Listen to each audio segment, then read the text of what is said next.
Hello friends, मैं अमर कुमार आपका स्वागत करता हूं जनरल जीएस स्टडीज़ में।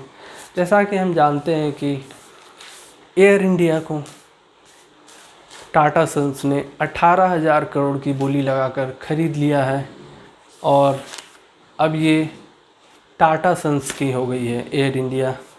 भारत ने 100% स्टेक एयर इंडिया की 100% स्टेक टाटा सन्स को बेच दी है और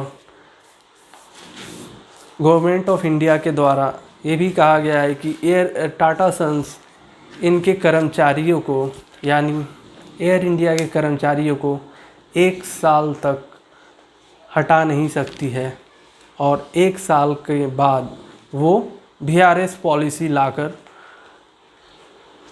1 साल के बाद वो वीआरएस पॉलिसी लाकर कर्मचारियों को, जो कर्मचारी उन्हें सूटेबल ना लगे, उन्हें अपने अनुसार हटा सकती है।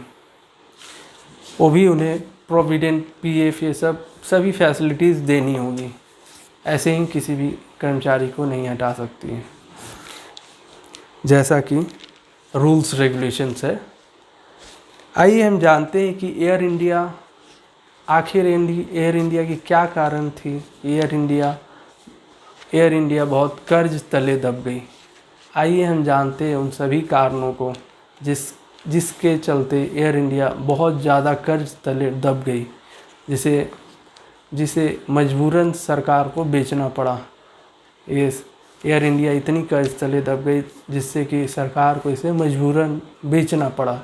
यदि सरकार इसे बेचती नहीं तो सरकार ने प्लान बना लिया था कि यदि एयर इंडिया नहीं बिकेगी तो इसे बंद करना पड़ेगा। आइए जानते हैं इसके बारे में डिटेल से। उससे पहले हम आपसे रिक्वेस्ट करेंगे कि मेरे चैनल को सब्सक्राइब करें, लाइक करें और शेयर करें और ज़्यादा से ज़्यादा मुझे सपोर्ट करें ताकि मैं आगे भी आपके लिए वीडियोस बना सकूं। आइए हम बात करते हैं एयर इंडिया। एयर इंडिया की स्थापना 1932 में हुई थी, जिसे टाटा सन्स ने ही किया था, टाटा ग्रुप ने ही किया था। तब जे.आर.डी. टाटा ने इसकी स्थापना की थी।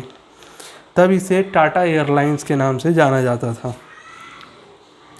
लेकिन 1953 में टाटा एयरलाइंस का राष्ट्रीयकरण हो गया और इसका नाम बदलकर एयर इंडिया कर दिया गया और 4 दशकों तक एयर इंडिया पूरे घरेलू बाज़ार पे राज करती रही। लेकिन जब 1994 से 1995 के बीच जब लिबरलाइजेशन हुआ था, उस वक्त प्राइवेट प्लेयर्स को भी ये एयरलाइंस में आने का मौका मिला। तब जो भी प्राइवेट प्लेयर्स आए थे उन्होंने टिकटों के दाम कम कर दिए थे, जिससे कि एयर इंडिया को इससे बड़ा नुकसान होने लगा। इसका बाज़ार का लगभग यात्री जो इसमें ट्रैवल करते थे वो सस्ते टिकटों के कारण एयर इंडिया से न ट्रैवल करके उन विमान कंपनियों से ट्रैवल करना शुरू कर दिया था, जिससे कि एयर इंडिया को बड़ा घाटा हो रहा था। एक बात और ये भी है कि जब सारी विमान की कंपनीज प्लेन्स को लीज पर ले रही थी, तब एयर इंडिया ने उस समय एयर इंडिया प्लेन्स खरीद रही थी, जबकि प्लेन्स लीज पर लेने में सस्ता पड़ रहा था। और जबकि आप यदि प्लेन खरीदते हैं तो प्लेन का कॉस्ट पूरा चुकाना पड़ता है, जबकि लीज में प्लेन लेते हैं तो उसे पूरा कॉस्ट नहीं चुकाना पड़ता है। उसे कम कॉस्ट में ही मिनिमम कॉस्ट में ही आप ले सकते हैं, जो कि कुछ सालों की होती है, 4-5 साल, चाहे जितने भी साल, 10-12 साल, जितने भी साल की लीज पे होती है उसके अनुसार कॉस्ट पे करना पड़ता है। लेकिन आप जब प्लेन ख़रीदते हैं तो उसमें कॉस्ट बहुत ज़्यादा पूरा कॉस्ट पे करना पड़ता है प्लेन का, जो कि एक महंगा सौदा हुआ। ये भी एक कारण है ये भी एक कारण है एयर इंडिया के डाउनफॉल का। और जानते हैं इसके बारे में। जैसा कि हम जानते हैं कि एयर इंडिया जब लॉस में चल रही थी उस वक्त इंडियन एयरलाइंस भी लॉस में चल रही थी। तो 2007 के समय एयर इंडिया और इंडियन एयरलाइंस का मर्जर कर दिया गया, जिससे कि लॉस और भी बढ़ गया, जिससे कि टोटल लॉस हो गया था 2006 से 7 के बीच 7,770 करोड़ का था, जबकि 2009 में इसकी लॉस बढ़कर 7,200 करोड़ हो गया था। एयर इंडिया के लिए जो एम्प्लॉयज़ की रिक्वायरमेंट थी वो लगभग 7,000 के करीब थी, जबकि एक्चुअल में एयर इंडिया के पास 12,000 के करीब एम्प्लॉयज़ थी, जो कि ये भी एक मेजर डिसएडवांटेज थी। जेट एयरवेज का 10% खर्च उनकी एम्प्लॉयज़ की सैलरी में होती है, जबकि एयर इंडिया का 20% खर्च उसके एम्प्लॉय की सैलरीज़ में जाती थी। नवंबर 2004 को एयर इंडिया ने 50 विमान का ऑर्डर किया, जिसकी लागत करीब $7.2 बिलियन के करीब आई, और उन्होंने 18 विमान का ऑर्डर किया जो कि VVIPs के लिए यूज़ किया जाता है। और इंडियन एयरलाइन ने भी 43 विमान का ऑर्डर दिया था, जिससे कि एयर इंडिया की कर्ज और बढ़ती चली गई। और नेक्स्ट इसके कारण जाने नॉन प्रॉफिटेबल रूट्स में लगातार सर्विसेज देना, लीडरशिप में अकाउंटेबिलिटी का ना होना सबसे बड़ा ड्रॉबैक था एयर इंडिया के डाउनफॉल में।